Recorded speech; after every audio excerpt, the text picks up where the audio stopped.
Hello, guys. Nice to see you. Good afternoon. Good afternoon.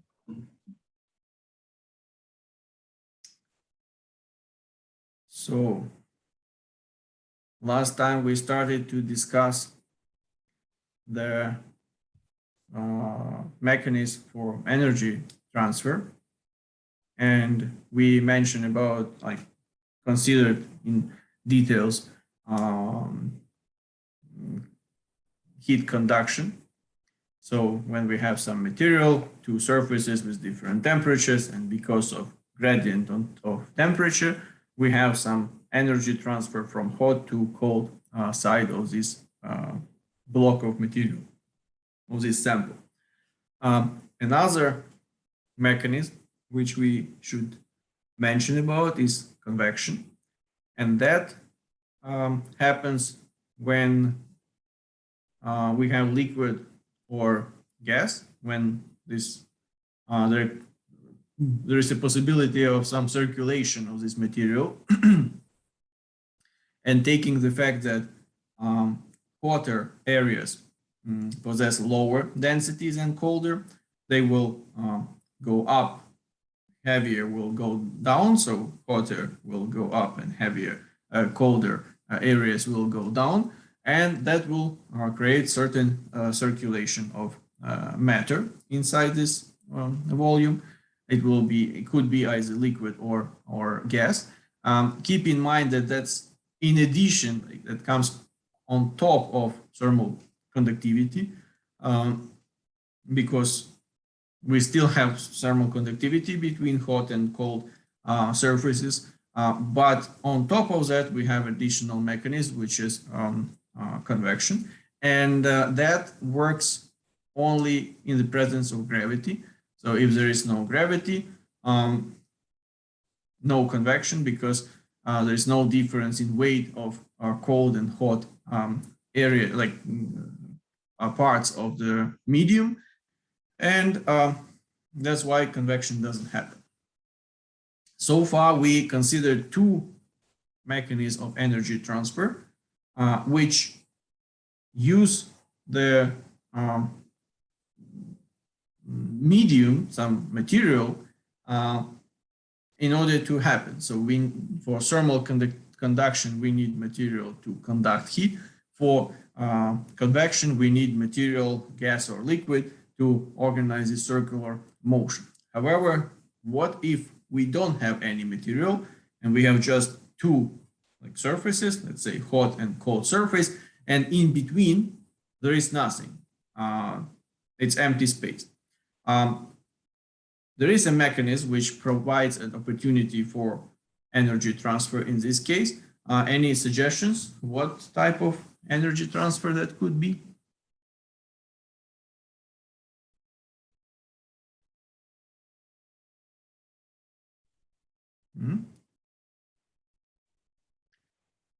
When you don't have any medium in between which can conduct heat or transfer it by convection. So there are some infrared heaters. When you have some nichrome filament, nichrome is like metal alloy mixture of nickel and chromium. That's good because it can work in air, so it doesn't burn, because native oxide protects this alloy from oxidation.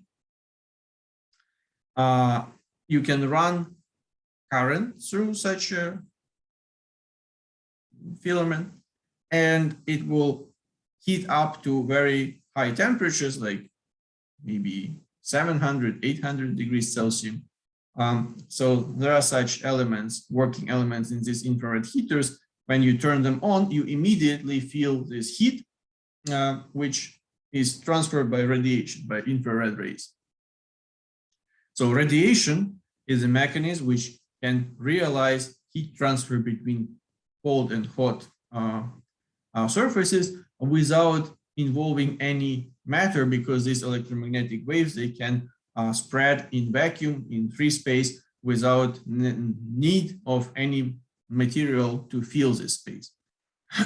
So it should be mentioned that all bodies radiate some energy, depends on their temperature. For instance, human body temperature. So what is normal human body temperature? Do you remember?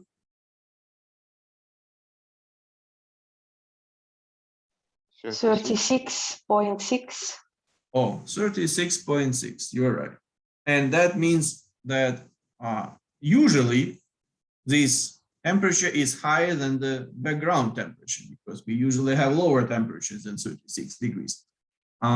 So means that our bodies irradiate more than the background.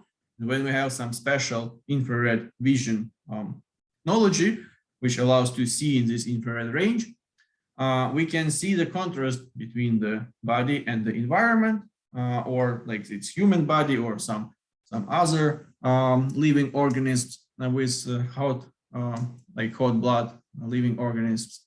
For instance, birds have blood like body temperature, which is something 41, 42 degrees of Celsius.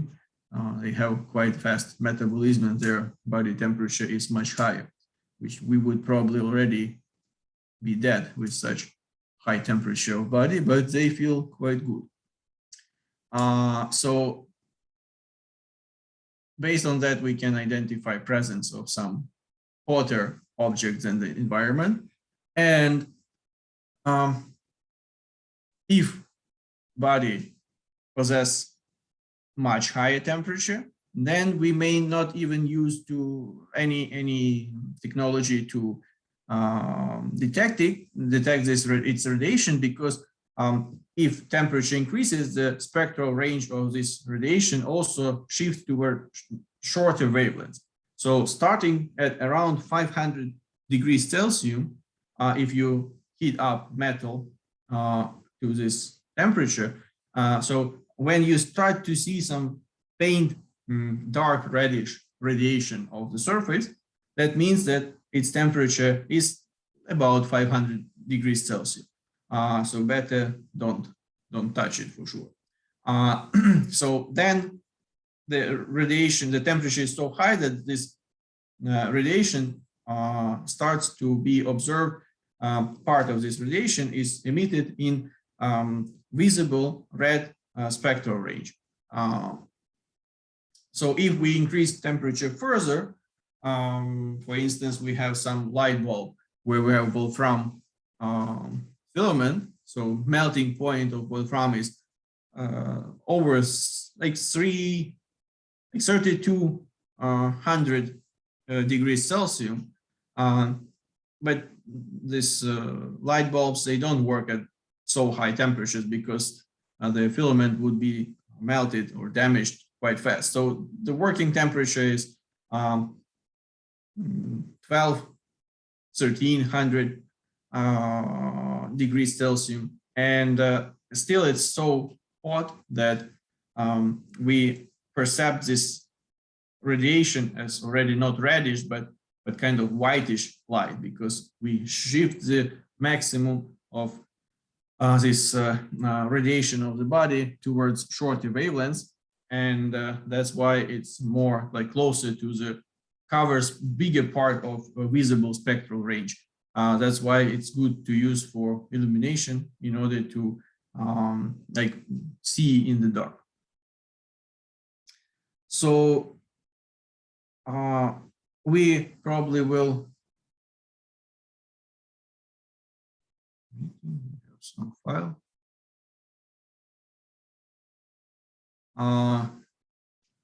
So if we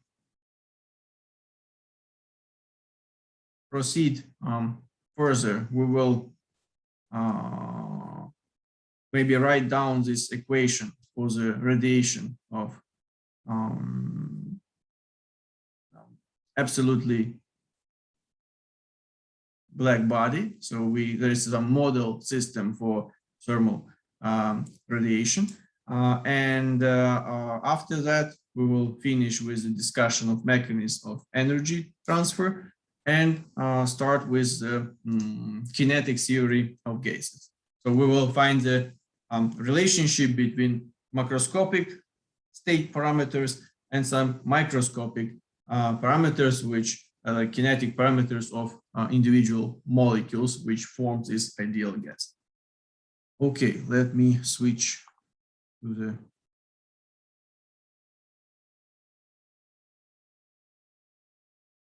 slides. And first we can write down this equation for the radiation, so the power of radiation of an ideal, of an absolutely black body. So we can write that the power means heat per unit time is equal to some constant sigma times area times temperature in the force power. So this sigma is equal to 5.669 10 to minus 8 watt per meter square per Kelvin in the force power. So we will not go into details of physics of this thermal radiation because that's part of topics which are considered at other semesters of general physics.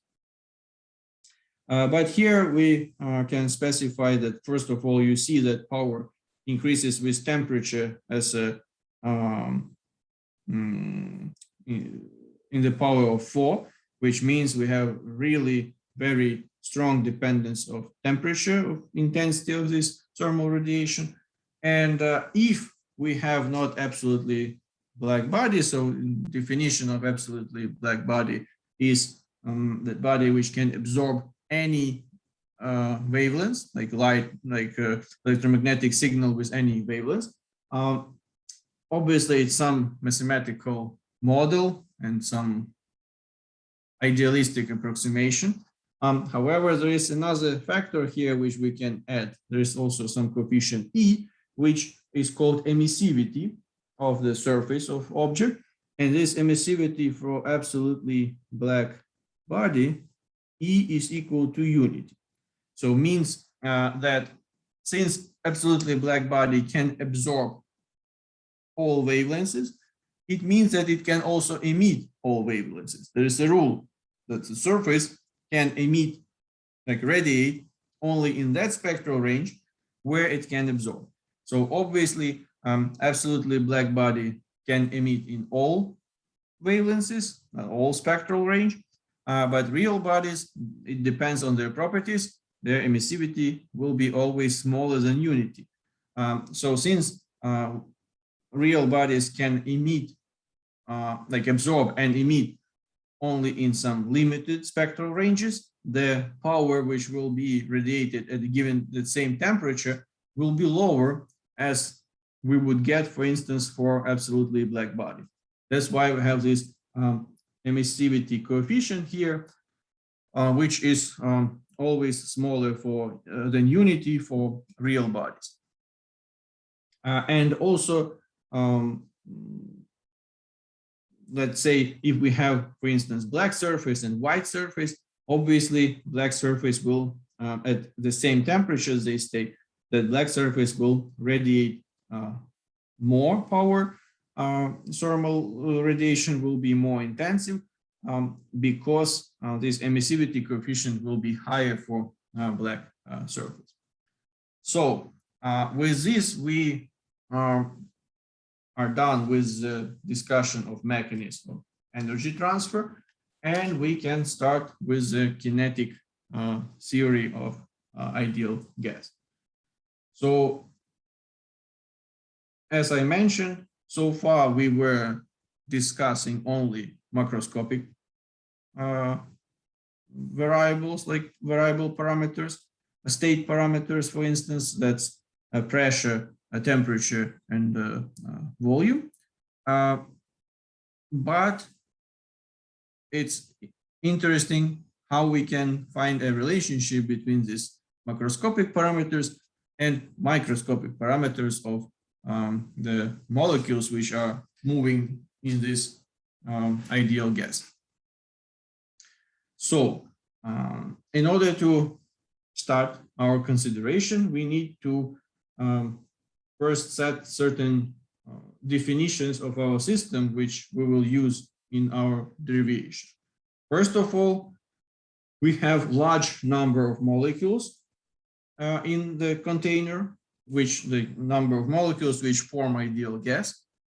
And distance between these molecules they are huge in comparison to the size of the molecules itself. So we neglect with the size of molecules, we consider them as mathematical points, and assume that the distances between these molecules are large.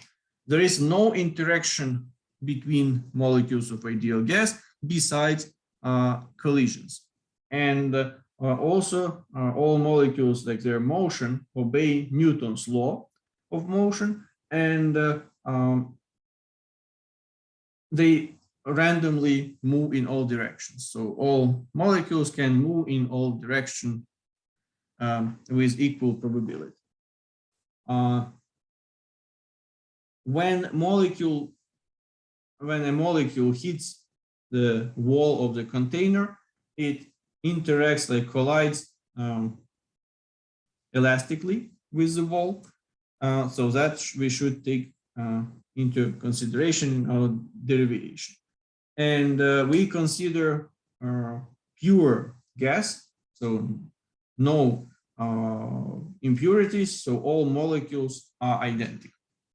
Those molecules which form the ideal gas, they are identical, and there is no difference between them. Okay, now let me probably first clean this part. Don't need it now. Let us consider n molecules, some large number of molecules in some volume B, in some container with this volume V, and this container will be a cube with sides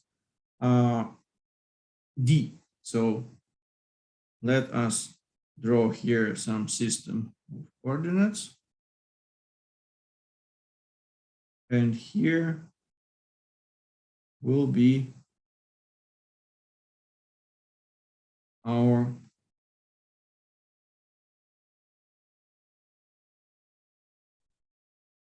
cube. So the side of this cube is D. Now we consider some molecule with mass m naught, which moves with some velocity vector vi. So it's I stands for some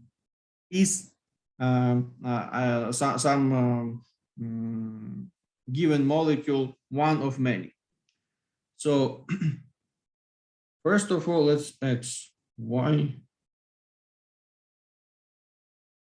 z, or maybe we will have different projection next time. Let's make, instead of z, here will be y, and here will be z. Okay, so now we will consider only projection of this velocity vector on axis x. We'll do all calculations, and then we'll extrapolate this to all other directions. So we are interested in this vxi, projection along axis x. And consequently, we are interested in interaction between this molecule and this side of the box. So first, let us consider what will happen when we have elastic collision of this molecule with the wall of the container. So that will be our wall. Here is our molecule. This is velocity vector. This is projection Vxi. This is projection Vyi. And since we know that this collision is elastic, we can write the following. Here will be Vi vector after collision. This is Vyi, actually doesn't change, and this changes in direction. This will be Vxi. So if we now write the linear momentum in the direction of axis x of our molecule before collision, that will be m naught times Vxi. And if we write it after collision, that will be minus m naught Vxi. So now we are interested in the change of linear momentum, delta E xi, that is equal to minus 2 m naught Vxi. So because we, from the linear momentum after collision, we subtract linear momentum before collision, Vxi minus m naught Vxi, and we end up with this minus 2 m naught Vxi. So that is the change of linear momentum. We remember from our discussion of linear momentum that this change in linear momentum, delta E xi, can be represented as the impulse of some average force, F xi, average, and times the collision interval of time during which the collision happened. Let's call it delta T collision. So this time is very short and is really very difficult to accurately define. However, what is important here, that if we consider this particular molecule, m naught, it hits the surface of this wall in this moment of time, then what will be, first question, which distance it should travel in order to have a chance to hit the same wall again?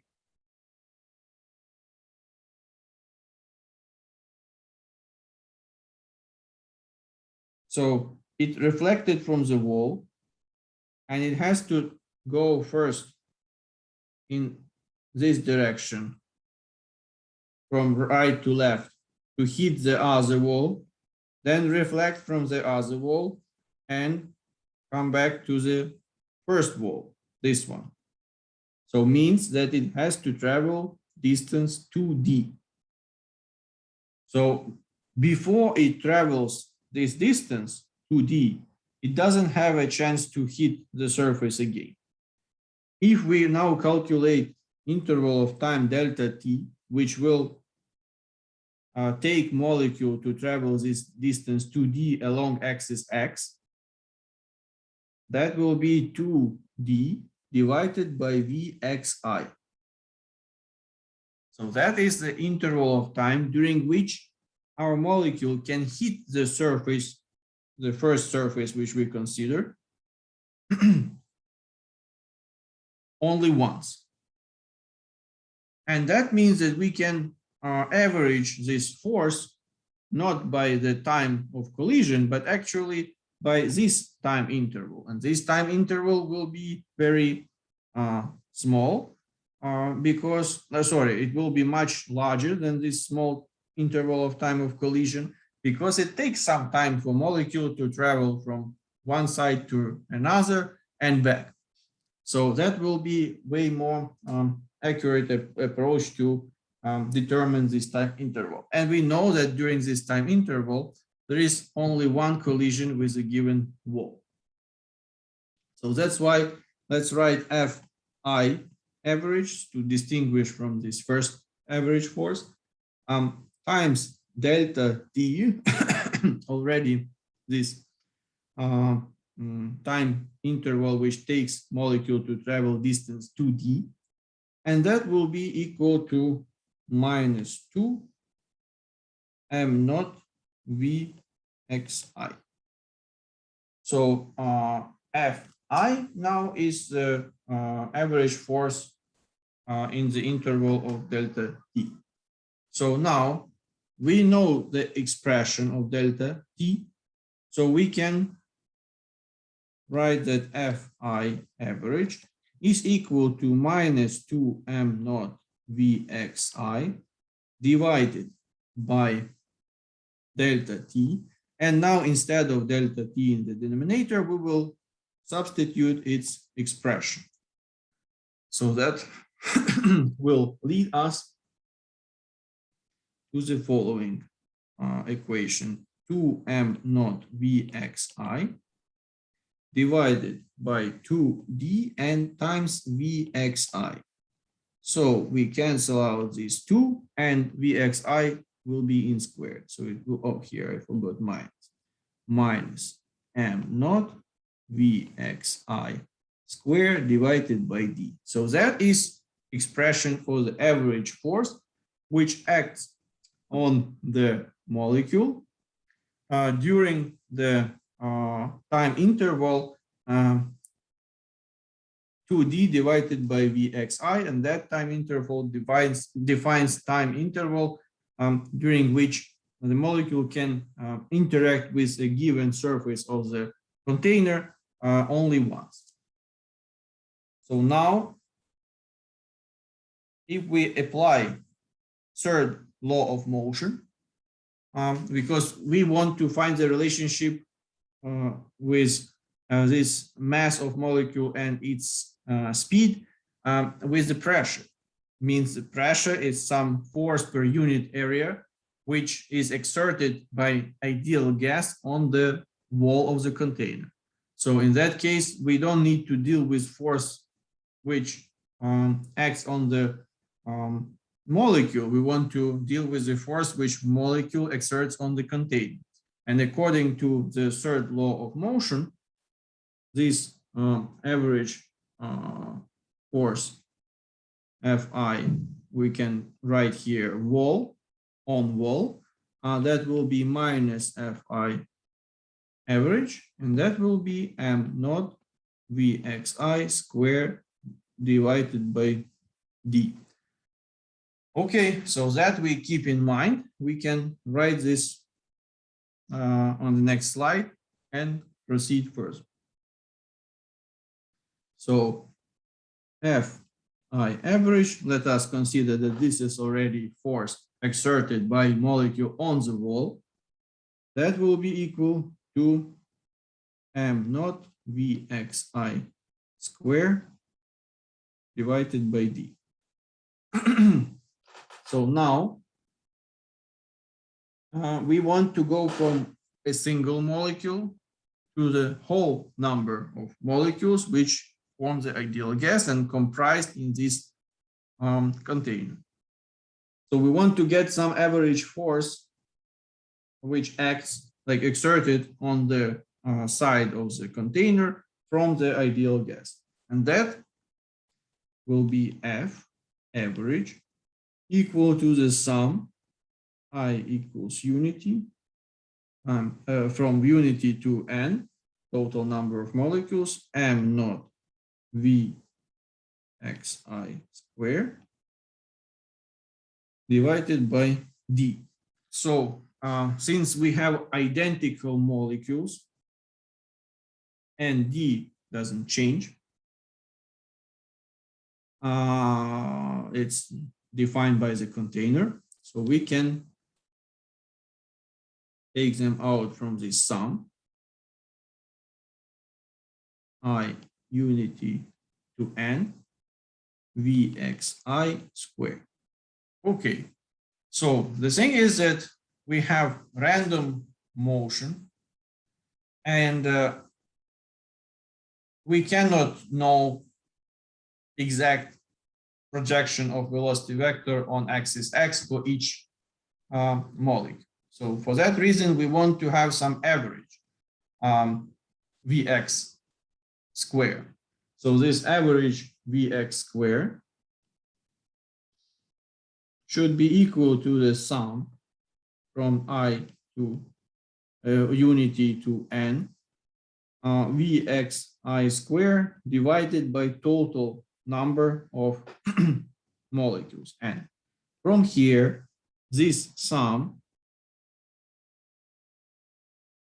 Vxi square can be expressed as n times Vx square average.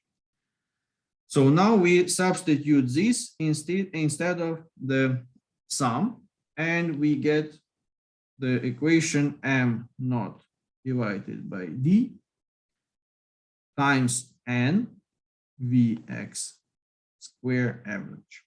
So that is our intermediate equation, which already brings us closer to the final equation. So we can delete this, we don't need.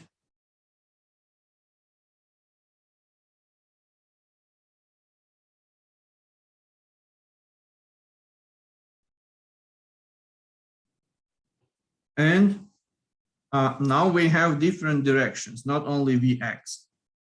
So for a single molecule, we can write that Vi square is equal to Vxi square plus Vyi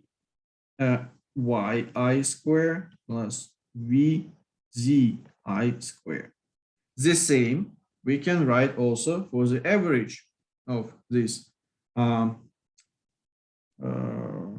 average velocity, well, since we consider magnitude, so average speed of molecule, V square average should be equal to Vx square average plus Vy square average plus Vz square average. So now we also need to recall one of these statements which we had at the beginning of our derivation, that the motion is random. Means that for a given molecule, these components can be different. But when we consider large number of molecules n and assume that motion is random, then we can write that the average of these many molecules, Vx square, is equal to average Vy square and is equal to average Vz square. Taking this into account, we can write that the speed of molecule, like total speed of molecule, with respect to the origin of the system of coordinate, will be equal to 3 Vx square average, because we have 1, 2, 3, and they are equal, so we have 3 Vx squared. From here, we can express Vx square average as V square average divided by 3. And now, instead of dealing with only projection like on axis x, we can substitute this Vx square average in our equation with its expression in terms of total speed of the molecules, which makes more sense because we want to deal with the total speed rather than with projection on some given axis of coordinates. So now if we substitute it here, our average force exerted on the side of the container by ideal gas will be equal to m naught divided by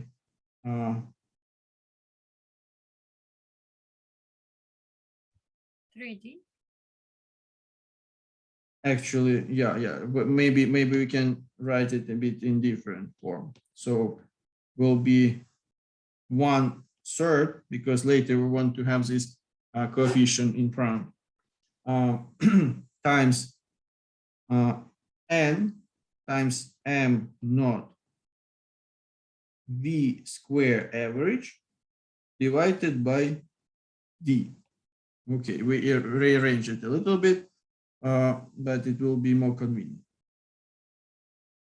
So that is average force exerted on the side of the wall by ideal gas in terms of the speed of molecules and their mass and total number, and also defined by distance, the length of the side of this container.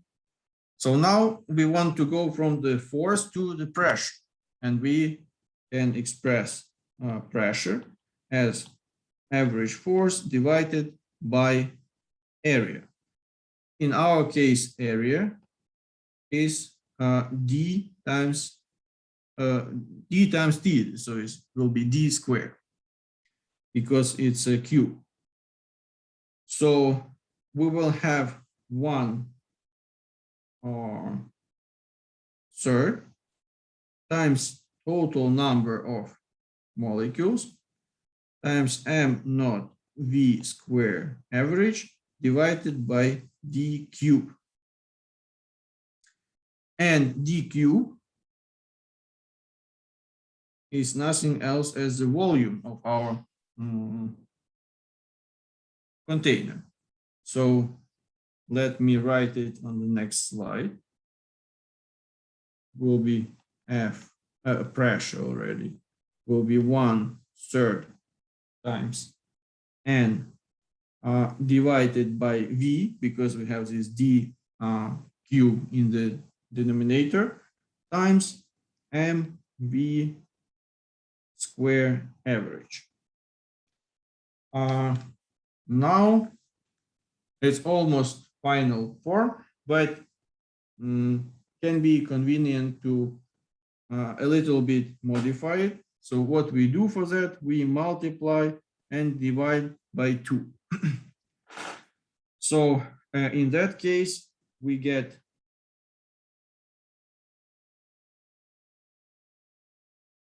pressure equal to 2/3 total number of molecules divided by volume of the container times m, so this is m naught v square average divided by 2. So we can now express pressure, which is the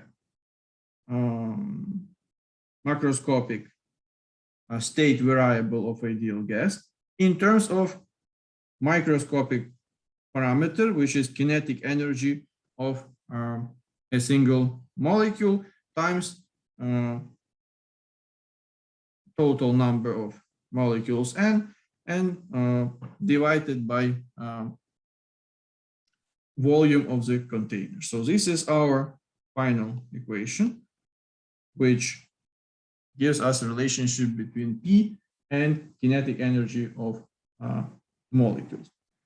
So with this, we finish our discussion. So we derived the expression which relates state parameter pressure with kinetic energy of molecule which forms the ideal gas. We will continue this discussion of kinetic theory of gases on our next lecture, and there we will find the and derive the relationship between another state variable parameter, which is temperature, and also kinetic energy of these molecules of ideal gas. But that will be already next time. Okay, guys, thank you very much for attention. If you have any questions, you're welcome.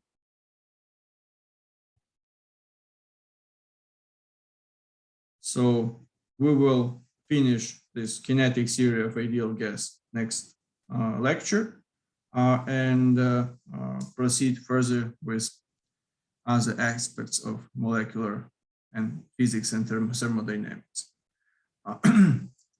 So if everything is clear, then have a good day and see you on Friday. Thank you. Yeah, bye Thank bye. you. Bye. Thank you. Bye. Goodbye. Goodbye.